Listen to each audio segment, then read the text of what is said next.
Hello all students. तो ये Hindi class 7 का वरदान मांगूंगा नहीं का क्वेश्चन आंसर है, जिसमें मैंने कुछ एमसीक्यू बनाए हुए हैं। तो आप इसमें देख सकते हैं। तो इस कविता में कवि ने जीवन को क्या कहा है? महासंग्राम कहा है। संघर्ष एवं कर्तव्य परायणता के लिए कौन सा है? तो ऑप्शन नंबर क नंबर हो जाएगा, संघर्ष एवं कर्तव्य परायणता।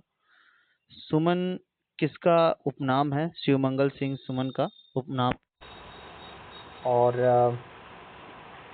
आगे बढ़ते हैं, ये आंसर सही हो जाएगा।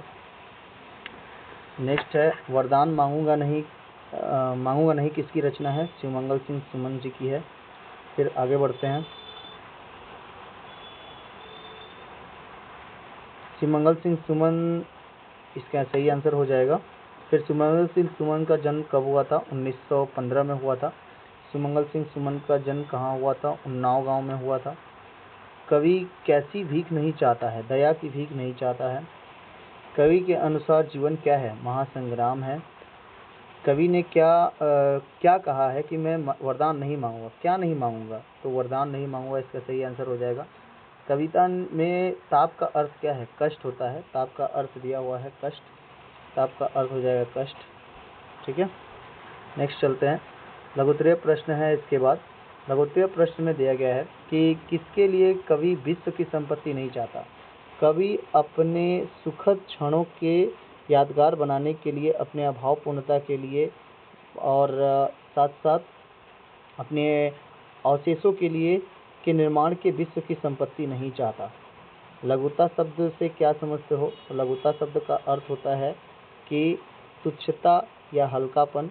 यहाँ कवि ने बड़े लोगों से तुलना करते हुए कहा है कि अपने आप को उनके दृष्टिकोण से छोटा का अल्प शक्ति सामर्थ्य वाला कहा है।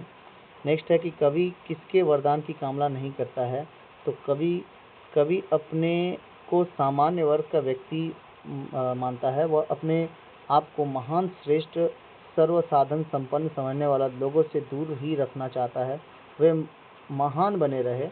कवि ऐसे लोगों के से वरदान करने की कामना करता है। नेक्स्ट है, कवि ने हार को क्या माना है? आपके किताब में ये सब क्वेश्चंस नहीं दिए हुए हैं, मैं अलग से क्वेश्चंस लेके आया हूँ और जिसमें हम लोग इसमें सॉल्व करते हैं। चलिए देखते हैं, कवि ने हार क्यों नहीं माना? तो कवि ने हार को विराम माना है। कवि ने हार को क्या माना है? विराम माना है। ठीक है, नेक्स्ट चलते हैं। तो नेक्स्ट कहता है कि संघर्ष पथ पर कवि को क्या क्या स्वीकार है? संघर्ष पथ पर कवि को हार जीत सब स्वीकार है। कवि कहाँ से भागना नहीं चाहता? कवि कर्तव्य पथ से भागना नहीं चाहता। इसके बाद बोधमूलक क्वेश्चन है, वरदान मांगूंगा नहीं कविता का संक्षिप्त सार लिखिए। प्रस्तुत कविता में कवि ने जीवन के संघर्ष के बारे में बताया है कि जीवन एक महासंग्राम है, और सच में हम लोग का जीवन एक महासंग्राम है, जिसको हम लोग बहुत ही बढ़िया तरीके से और अपने कष्टों को लेकर ही हम लोग को जीना पड़ता है। ये सच में ये कविता बहुत ही प्रेरणादायक है कि प्रस्तुत कविता में कवि ने जीवन को एक महासंग्राम तथा जीवन में पराजय को एक पड़ाव माना है। यह किसी भी परिस्थितियों में दया की भिक्षा नहीं मांग सकता। अपने सुखद यादों के लिए, अपने भाव को पूरा करने के लिए भी वह विश्व का वैभव नहीं चाहता। महान बने लोगों से दूर रहकर वह अपने दिल के दर्द को नहीं छोड़ेगा। उसे कष्ट मिले या श्राप, किंतु वह कर्तव्य मार्ग पर अडिग रहेगा। वह कभी भी किसी से वरदान नहीं याचना करेगा, वरदान की याचना नहीं करेगा। नेक्स्ट बढ़ते हैं आगे।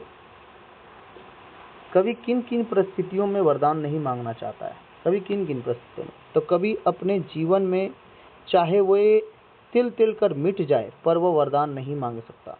अपनी सुखद यादों के लिए, अपनी कमी को पूर्ण करने के लिए, अपने हृदय की पीड़ा को दूर करने के लिए तथा संताप या अभिशाप की स्थिति में भी कवि वरदान नहीं मांगना चाहता। ये ख नंबर का आंसर हो गया। नेक्स्ट बढ़ते हैं हम लोग। तो ग नंबर का आंसर है कि निम्नलिखित गद्यांशों की सप्रसंग व्याख्या कीजिए। ये व्याख्या है, एक लाइन दिया हुआ है, आपके एग्जाम में भी आ सकता है ये सब लाइन्स। तो संघर्ष पथ पर जो मिले यह भी सही वह भी सही, वरदान मांगूंगा नहीं। व्याख्या है कि कवि ने स्पष्ट किया है कि जीवन यात्रा में चाहे विजय मिले या पराजय। मैं किसी भी परिस्थिति में तनिक भी भयभीत नहीं हो सकता। जीवन में विरोधी व्यक्ति स्थिति भी आ जाए, टकराव भी होती है, पर भी सभी को सोच समझकर सच मानकर स्वीकार करूंगा और किसी के सामने याचना नहीं करूंगा। नेक्स्ट बताते हैं कवि, चाहे हृदय हो ताप दो, चाहे मुझे अभिशाप दो, कुछ भी करो कर्तव्य पथ से, किंतु मैं भागूंगा नहीं, वरदान मांगूंगा नहीं। इसमें कवि ने कहा है कि कवि किसी भी महान व्यक्ति से, देवता वे अथवा धन कुबेर या राजनेता से किसी भी प्रकार की इष्ट वस्तु नहीं चाहते, चाहे उसे उसके हृदय को पीड़ा मिले, चाहे श्राप मिले या उस पर मिथ्यावाद लगे। उससे चाहे जैसा भी व्यवहार हो, वह उस किसी भी परिस्थिति में कर्तव्य मार्ग से दूर नहीं हटेगा। कभी अपने जीवन में संघर्ष से पहले सफल बनना चाहता है। नेक्स्ट देखते हैं क्वेश्चन, भाषा बोध है, भाषा बोध के देखते हैं। तो भाषा बोध विलोम शब्द का बताया गया है इसमें। तो इसमें बताया गया कि हार का क्या होता है, जीत होता है, जीवन मृत्यु, स्मृति विस्मृति, लघुता का गुरुता और वरदान का अभिशाप होता है। ठीक है, नेक्स्ट बढ़ते हैं। उपसर्ग अलग करना है। हम लोग जानते हैं कि उपसर्ग में पहला शब्द जो होता है वो अलग होता है, और चलिए देख लेते हैं इसका भी। तो वरदान मांगूंगा नहीं, वर प्लस दान, वर है उपसर्ग और दान क्या है, उसका मूल शब्द है। अभिशाप का होगा अवि प्लस शाप, विराम का वी प्लस राम, प्रहर का प्रहर प्र प्लस हर, सुखद का सु प्लस खद, संग्राम का सम प्लस ग्राम। जहाँ पे अंग की मात्रा रहती है वहाँ पे म हाफ हो जाता है, यानी कि म के नीचे हलंत हो जाता है। व्यर्थ का होगा वी प्लस अर्थ। नेक्स्ट देखते हैं, पाठ से ता, ना और ओ प्रत्यय से शब्दों को जोड़कर बनाना है। प्रत्यय जो होता है वो पीछे के वर्ड जुड़ते हैं, जैसे लघुता, तो ता का बनाना है लघुता। यहाँ पे ता दिया हुआ है तो यहाँ पे बनाया गया है लघुता। ओ से प्रहरो या खंडहरो, ना से वेदना। ठीक है, आगे बढ़ते हैं। वाक्य में प्रयोग करना है, अभिशाप प्रदूषण आज अभिशाप माना गया है।